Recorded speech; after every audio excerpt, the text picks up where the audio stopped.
سو خبردار رہنا کہ کہیں ایسا نہ ہو کہ تو خداوند اپنے خدا کو بھول کر اس کے فرمانوں اور حکموں اور آئین کو جن کو آج میں تجھ کو سناتا ہوں ماننا چھوڑ دے۔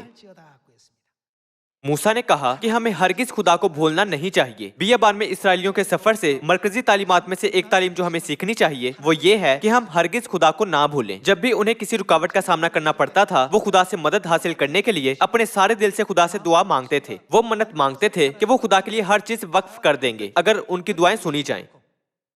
تاہم ایک بار جب خدا ان کی مشکل حل کر دیتے تھے تو ان کے دل بدل جاتے تھے۔ اس سے پہلے کہ وہ اپنی دعا کے ساتھ شکریہ کہتے وہ اس سے پہلے ہی کسی اور مسئلے پر بڑبڑاتے اور شکایت کرتے تھے۔ آپ سب ہمیں ہرگز خدا کو بھولنا نہیں چاہیے۔ جسم پہنے ہم کیوں اس سیارہ زمین پر آئے ہیں؟ زمین پر ہماری زندگی کا مقصد کیا ہونا چاہیے؟ زمین کی اس زندگی کے بعد ہم کہاں جائیں گے اور ہمارا مستقبل کیا ہوگا؟ کیا یہ سچ نہیں کہ ہم ان سوالوں کے جواب صرف تبھی حاصل کر سکتے ہیں جب ہم خدا کو یاد رکھیں؟ اسی لیے استثنا 8 باب 11 آیت میں خدا تاکید کرتے ہیں کہ تو خداوند اپنے خدا کو نہ بھولنا۔ آیت 12، ایسا نہ ہو کہ جب تو کھا کر سیر ہو اور خوشنما گھر بنا کر ان میں رہنے لگے اور تیرے گائے بیل کے گلے اور بھیڑ بکریاں بڑھ جائیں اور تیرے پاس چاندی اور سونا اور مال بکثرت ہو جائے، دوسرے الفاظ میں جب تمہارے لیے سب کچھ اچھا ہو جائے۔ آیت 14، تو تیرے دل میں غرور سمائے اور تو خداوند اپنے خدا کو بھول جائے جو تجھ کو ملک مصر یعنی غلامی کے گھر سے نکال لایا ہے۔ جب سب کچھ اچھا ہو رہا ہوتا ہے تو لوگ سوچتے ہیں کہ جب ہم خود ہر کام کی منصوبہ بندی کرتے اور ایک دوسرے کی مدد کرتے ہیں تو سب کچھ بڑے آرام سے ہو جاتا ہے۔ لوگ بالکل خدا کو بھول جاتے ہیں، وہ ہرگز خدا کا شکر ادا کرنے کے بارے میں نہیں سوچتے۔ اسی لیے استثنا 8 باب میں خدا نے خبردار کیا تھا کہ سو خبردار رہنا کہ تو خداوند اپنے خدا کو نہ بھولنا۔ اگر ہم خدا کو بھول جائیں تو ہمارے ایمان کی زندگی کا کیا مطلب ہے؟ یہ بے معنی ہے۔ ہم استثنا باب 8 آیت 12 سے دوبارہ دیکھتے ہیں۔ ایسا نہ ہو کہ جب تو کھا کر سیر ہو اور خوشنما گھر بنا کر ان میں رہنے لگے اور تیرے گائے بیل کے گلے اور بھیڑ بکریاں بڑھ جائیں اور تیرے پاس چاندی اور سونا اور مال بکثرت ہو جائے، تو تیرے دل میں غرور سمائے اور تو خداوند اپنے خدا کو بھول جائے جو تجھ کو ملک مصر یعنی غلام کے گھر سے نکال لایا ہے، اور ایسے وسیع اور ہولناک بیابان میں تیرا رہبر ہوا جہاں جلانے والے سانپ اور بچھو تھے اور جہاں کی زمین بغیر پانی کے سوکھی پڑی تھی، وہاں اس نے تیرے لیے چکمک کی چٹان سے پانی نکالا اور تجھ کو بیابان میں وہ من کھلایا جسے تیرے باپ دادا جانتے بھی نہ تھے، تاکہ تجھ کو عاجز کرے اور تیری آزمائش کر کے آخر میں تیرا بھلا کرے۔ جب خدا نے انہیں ایک فرق صورتحال میں ڈالا تو وہ ہر بار خدا کو بھول گئے۔ جب انہیں اچھا ماحول دیا گیا تو وہ بار بار خدا کو بھول جاتے تھے۔ اسی لیے بعض اوقات خدا انہیں بھوکا رکھتے اور خشک بیابان میں ان کی رہبری کرتے تھے اور انہیں ایسی صورتحال میں ڈالتے جیسے مصر کا بادشاہ فرعون اور مصری فوج ان کے تعاقب میں ہو۔ اگر خدا نے بحر کلزم وقت سے پہلے ہی کھول دیا ہوتا تو وہ ایسے بے قرار دل کے ساتھ بھاگے نہ ہوتے۔ جس بھی صورتحال میں خدا نے انہیں ڈالا اس کے پیچھے خدا کا کیا مقصد تھا؟ یہ مقصد انہیں عاجز کر کے آزمانے کا تھا اور تیری آزمائش کر کے آخر میں تیرا بھلا کرے۔ اور ایسا نہ ہو کہ تو اپنے دل میں کہنے لگے کہ میری ہی طاقت اور ہاتھ کے زور سے مجھ کو یہ دولت نصیب ہوئی ہے، بلکہ تو خداوند اپنے خدا کو یاد رکھنا، کیونکہ وہی تجھ کو دولت حاصل کرنے کی قوت اس لیے دیتا ہے کہ اپنے اس عہد کو جس کی قسم اس نے تیرے باپ دادا سے کھائی تھی قائم رکھے، جیسا آج کے دن ظاہر ہے۔ خدا نے ہم انسانوں کو بنایا۔ خدا بنی آدم کی فطرت اور خصوصیات کو بہت اچھی طرح جانتے ہیں۔ چونکہ خدا جانتے ہیں کہ کیا ہوگا، اس لیے انہوں نے کہا جب تیرا سونا چاندی بکثرت ہو جائے اور سب کچھ اچھا ہو تو اس وقت خدا کو نہ بھولنا۔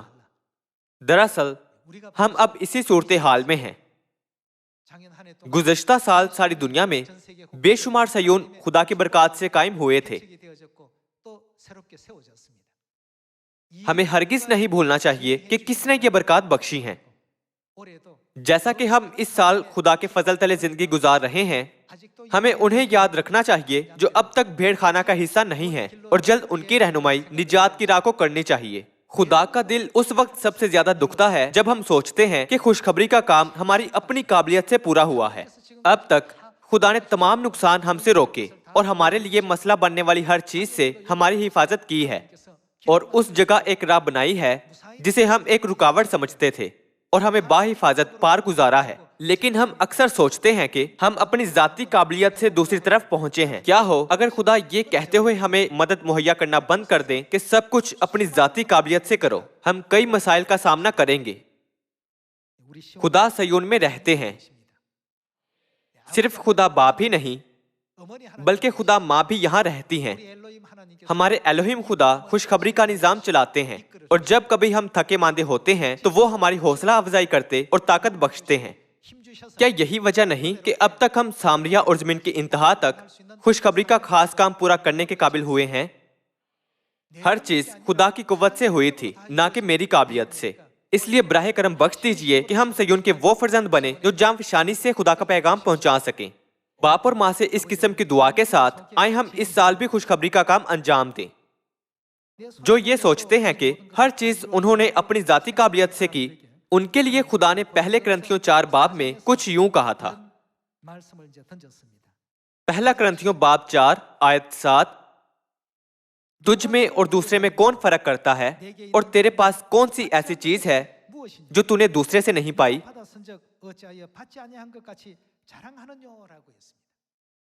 سب کچھ خدا نے دیا اور ہمیں بخشا ہے، اور جب اسرائیلی مشکل میں تھے تو ان کے غالب آنے کی راہ کھولی تھی، حتیٰ کہ جب ان کا واسطہ کہیں بڑی مشکلوں سے پڑا تو خدا نے رکاوٹوں کو آلے میں تبدیل کرتے ہوئے ان مشکلوں کو حل کیا۔ یوں وہ تمام دشواریوں پر غالب آئے تھے۔ کیا یہ وہ سب نہیں جو بیابان کے 40 سالہ سفر کے دوران ہوا تھا؟ اسرائیلیوں سے سیکھتے ہوئے ہم ایمان کے بیابان میں چلنے والوں کو ہر وقت کبھی خدا کو نہیں بھولنا چاہیے۔ ہم نے سوچا کہ الاسکا جیسی انتہائی سرد جگہ میں خوشخبری کی منادی کیسے ہو سکتی ہے؟ یہ شاندار ہے کہ ایسکیموس لوگوں نے بھی سچائی کو قبول کیا اور صیون میں آئے۔ کیا یہ واقعی حیرت انگیز نہیں کہ خوشخبری اتنی دور پہنچ چکی ہے؟